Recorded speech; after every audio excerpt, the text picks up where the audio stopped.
ഉപ്പൊക്കെ നമ്മുടെ ആവശ്യത്തിന്.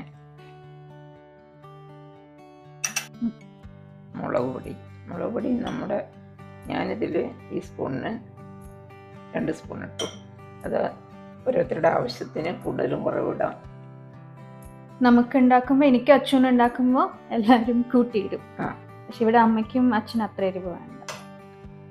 മല്ലിപ്പൊടി 2 സ്പൂൺ. ഇതൊരു 2 വലിയ സ്പൂണാണ്, 2 ടീസ്പൂൺ അല്ല, ടേബിൾ സ്പൂൺ ആണ്.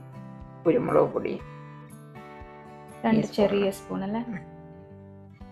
ഗരം മസാല,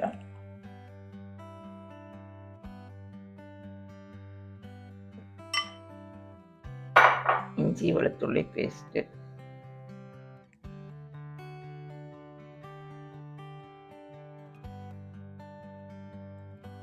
അത് വെളുത്തുള്ളി,